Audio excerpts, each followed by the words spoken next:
నారా చంద్రబాబు నాయుడు గారు ఉమ్మడి రాష్ట్రానికి ముఖ్యమంత్రిగా బాధ్యతలు చేపట్టడం,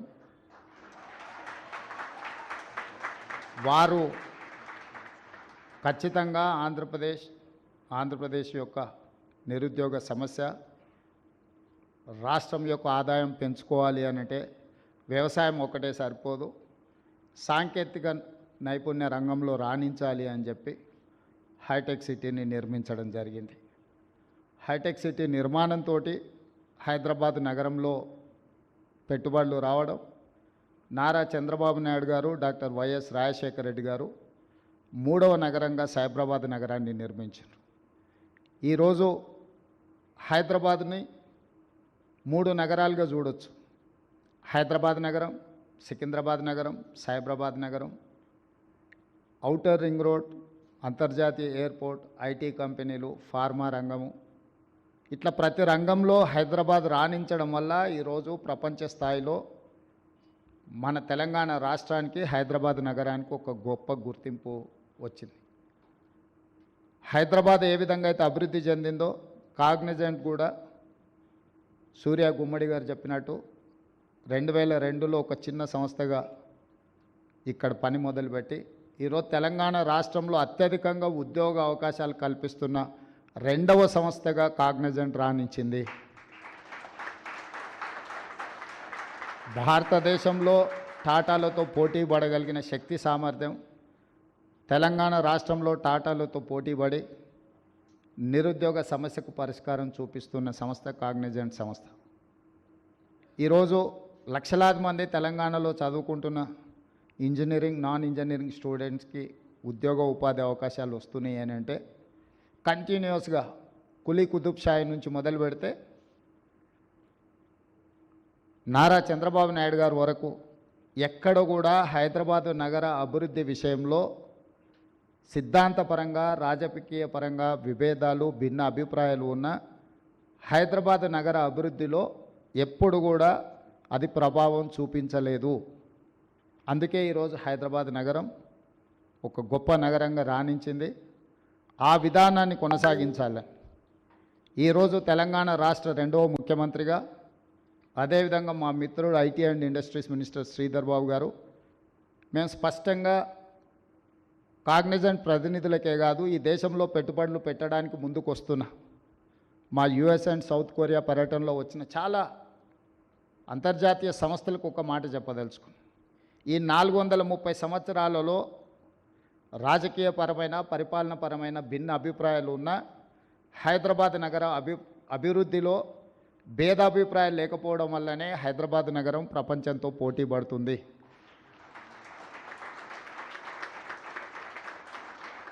ఇక ముందు అంతకంటే వేగంగా ఈ హైదరాబాద్ నగరాన్ని విస్తరించడానికి ఈ 3 నగరాలు మన రాబోయే అవసరాలను తీర్చడానికి అవకాశం ఉందో లేదో అన్న ఆలోచనతోటి ఈరోజు అంతర్జాతీయ ఎయిర్పోర్ట్కు కూతవేటు దూరంలో, hardly 20 minutes drive from international airport, ఒక కొత్త నగరం, 4th సిటీని, ఫ్యూచర్ సిటీని మా ప్రభుత్వం నిర్మించాలనుకుంటుంది.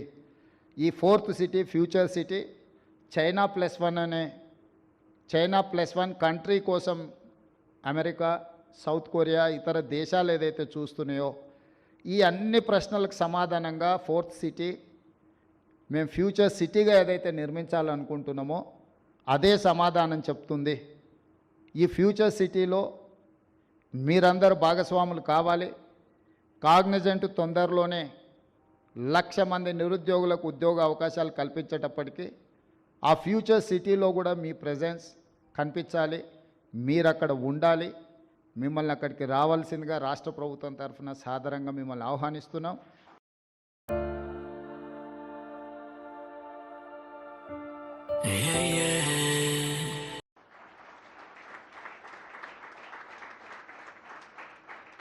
ఈ నగరం అభివృద్ధికి, అంతర్జాతీయ స్థాయిలో అభివృద్ధి చేయడానికి ఈరోజు ఈ రాష్ట్రం, ఈ దేశం ఎదుర్కొంటున్న నిరుద్యోగ సమస్యకు పరిష్కారం చూపించాలి అని అంటే మా పాలసీలో పారదర్శకత ఉండాలి.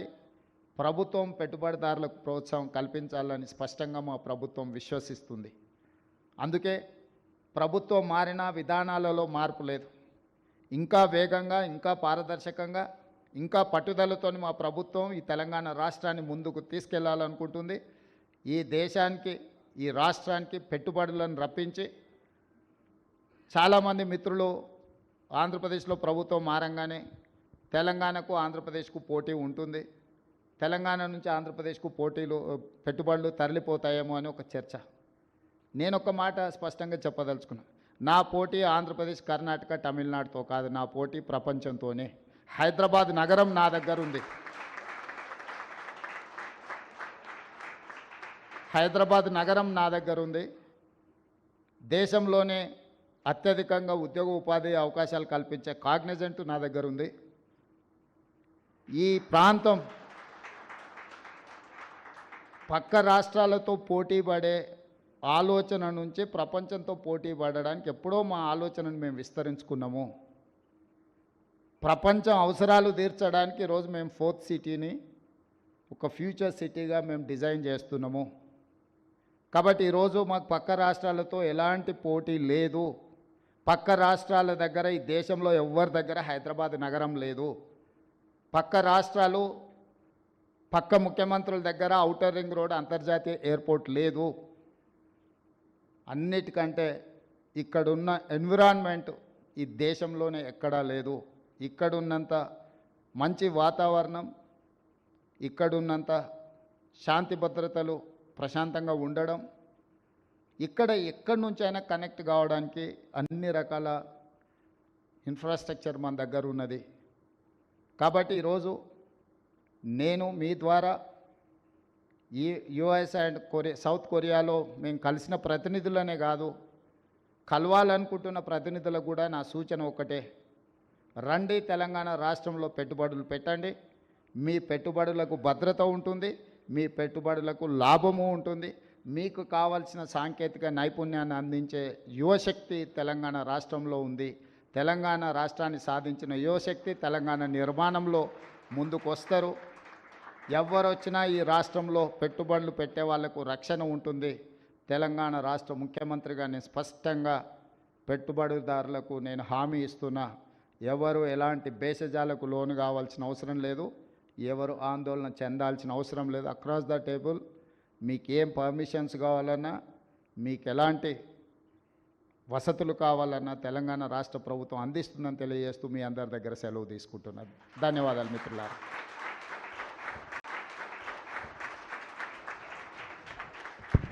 Thank you so much, sir, for such a inspiring address to our employees and the team, members of the media.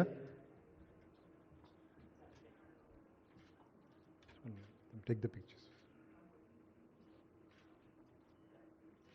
Surya, can I request you to hand over as memento, as a token of gratitude to the Honorable CM?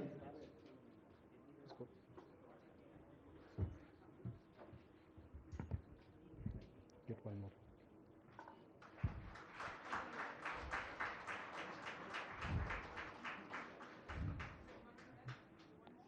Kathy, can I request you to hand over a memento to Shri Sridhar Babu, Minister of IT?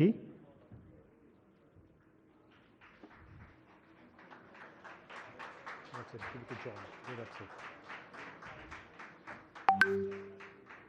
John, can I please request you to hand over a memento to Mr. Prakash Gaur?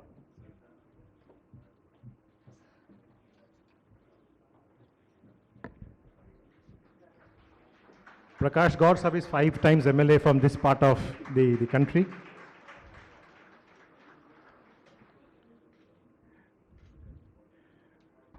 With this, I would like to thank everyone present here for their participation. My special thanks to Honorable CM,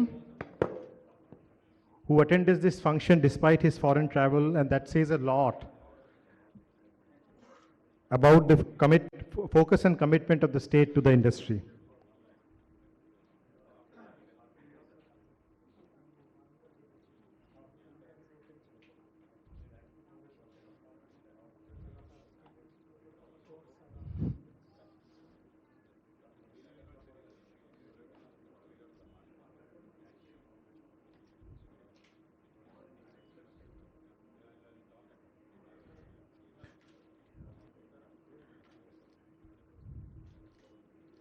My sincere thanks to all the officers of the state of Telangana, friends from media, and all my dear colleagues of Cognizant who could make this possible, both the project and this function.